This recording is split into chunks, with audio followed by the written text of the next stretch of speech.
Depois ordenou o Senhor a Moisés: saia deste lugar, com o povo que você tirou do Egito, e vá para a terra que prometi com juramento a Abraão, a Isaque e a Jacó, dizendo: eu a darei a seus descendentes. Mandarei à sua frente um anjo, e expulsarei os cananeus, os amorreus, os hititas, os ferezeus, os heveus e os jebuseus. Vão para a terra onde há leite e mel com fartura. Mas eu não irei com vocês, pois vocês são um povo obstinado, e eu poderia destruí-los no caminho. Quando o povo ouviu essas palavras terríveis, começou a chorar, e ninguém usou enfeite algum. Isso porque o Senhor ordenara que Moisés dissesse aos israelitas: vocês são um povo obstinado. Se eu fosse com vocês, ainda que por um só momento, eu os destruiria. Agora tirem os seus enfeites, e eu decidirei o que fazer com vocês. Por isso, do Monte Horebe em diante, os israelitas não usaram mais nenhum enfeite. Moisés costumava montar uma tenda do lado de fora do acampamento. Ele a chamava Tenda do Encontro. Quem quisesse consultar o Senhor ia à tenda fora do acampamento. Sempre que Moisés ia até lá, todo o povo se levantava e ficava em pé à entrada de suas tendas, observando-o até que ele entrasse na tenda. Assim que Moisés entrava, a coluna de nuvem descia e ficava à entrada da tenda, enquanto o Senhor falava com Moisés. Quando o povo via a coluna de nuvem parada à entrada da tenda, todos prestavam adoração em pé, cada qual na entrada de sua própria tenda. O Senhor falava com Moisés face a face, como quem fala com seu amigo. Depois Moisés voltava ao acampamento, mas Josué, filho de Num, que lhe servia como auxiliar, não se afastava da tenda. Disse Moisés ao Senhor: tu me ordenaste, conduza este povo, mas não me permites saber quem enviarás comigo. Disseste: eu o conheço pelo nome, e de você tenho me agradado. Se me vês com agrado, revela-me os teus propósitos, para que eu te conheça e continue sendo aceito por ti. Lembra-te de que esta nação é o teu povo. Respondeu o Senhor: eu mesmo o acompanharei e lhe darei descanso. Então Moisés lhe declarou: se não fores conosco, não nos envies. Como se saberá que eu e teu povo podemos contar com teu favor, se não nos acompanhares? Que mais poderá distinguir a mim e o teu povo de todos os demais povos da face da terra? O Senhor disse a Moisés: farei o que me pede, porque tenho me agradado de você e o conheço pelo nome. Então disse Moisés: peço-te que me mostres a tua glória. E Deus respondeu: diante de você farei passar toda a minha bondade, e diante de você proclamarei o meu nome, o Senhor.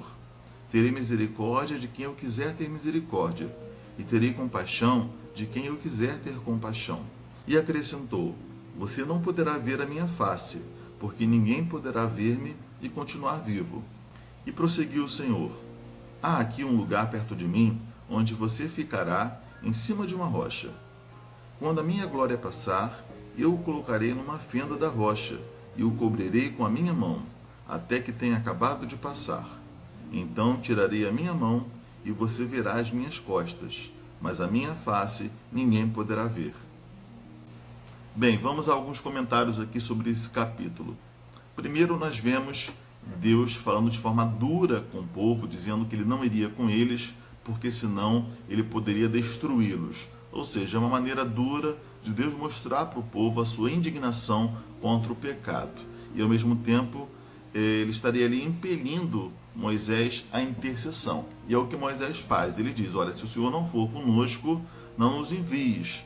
Nós precisamos que o Senhor vá conosco. E o povo também parece que compreendeu a mensagem, tanto que o povo retirou todos os seus enfeites, pois Deus disse: vocês retirem os seus enfeites, ou seja, agora não é hora de festa, agora não é hora de vaidades, é hora de vocês reconhecerem o erro que vocês cometeram e pensarem sobre isso. Então eu vou ver se eu vou caminhar com vocês. É muito importante que ao admitirmos o nosso erro, nós não vivamos como se nada tivesse acontecido, mas que possamos de fato nos entristecer pelo pecado, que possamos de fato tomar um tempo para rever os nossos valores, as nossas prioridades, as nossas decisões, o que queremos, se queremos que realmente o Senhor caminhe conosco ou se preferimos caminhar na nossa própria força.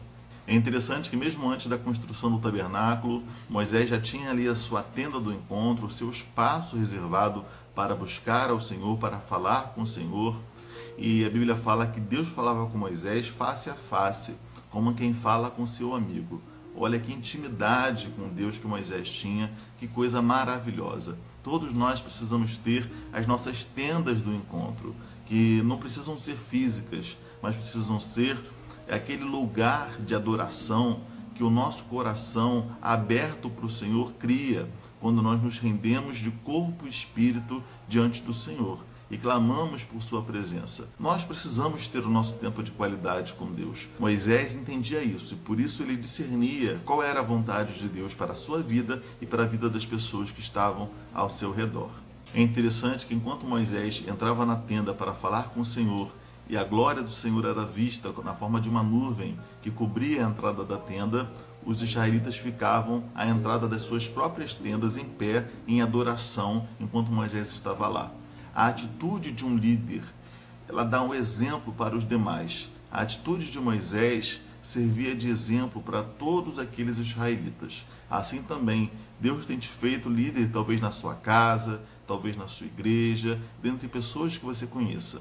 Talvez as pessoas que não se converteram ainda, que não conhecem Jesus, estejam esperando ver a glória de Deus na sua vida, ver como você lida com a fé, como você fala com Deus. E isso vai ser o maior testemunho que você poderá dar acerca de Deus. É difícil a gente falar para os outros de algo que nós não experimentamos. Então, se você quer comunicar acerca da sua fé, se você quer falar do Senhor para as outras pessoas, se você deseja que outras pessoas também tenham esse encontro com o Senhor, você precisa, através da sua vida, mostrar essa intimidade, essa proximidade com o Senhor.